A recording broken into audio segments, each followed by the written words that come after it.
Šobrīd vienā no Ventspils slimnīcas 4 dzemdību zālēm tiek sagatavota jauna dzemdību vanna un drīzumā plānots piedāvāt arī dzemdības ūdenī.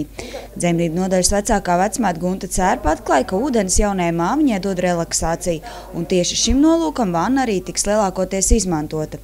Ūdens samazina sāpes un sievietei ir lielāks komforts. Protams, vannā var arī dzemdēt. Ja? Tās grūtnieces, kuras vēlēsies dzemdēt vannā, protams, tiek sagatavots, viņas dzemdēs tiek sagatavots kopā ar vecmāti. Ja? Vecmāte viņam pastāstīs,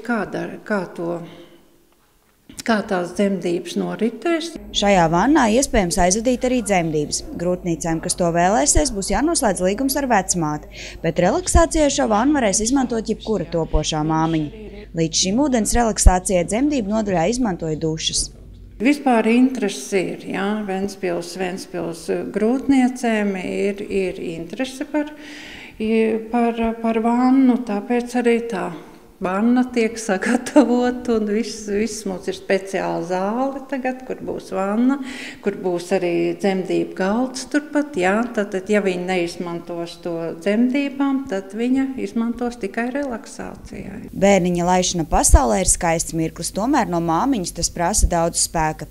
Lai padarītu uzturēšanos ūdens dzemdību zālē patīkamāku, Ventspils slimnīca uzrunāja Ventspils mākslas skolu, aicinot izdomāt idejas sienu apgleznošanai. Ventspils slimnīca ar mākslas skolu sadarbojas ne pirmo reizi. Pirms tam jaunieši radīja unikālas glezniņas bērnu nodaļas palātām. Ūdens dzemdību zāles sienas apgleznošanai tika iesniegti vairāki skiču projekti.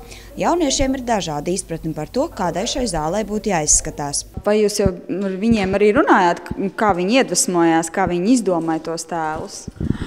Jā, mēs runājām, un viņiem bija tā interesanta tā doma tieši par tauriņiem, ka tauriņš ir tāda viegla, gaisīga būtne, kas it kā tā paceļ cilvēku, atbrīvo.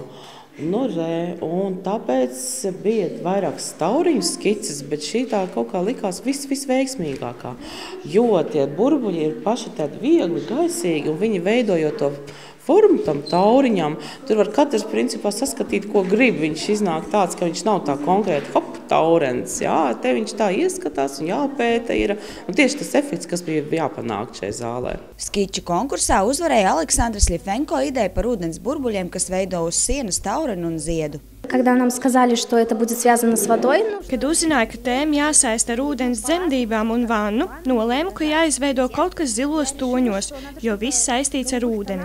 Pirmā asociācija bija ūdens burbuļi, tāpēc nolēmu veidot kompozīciju no burbulīšiem.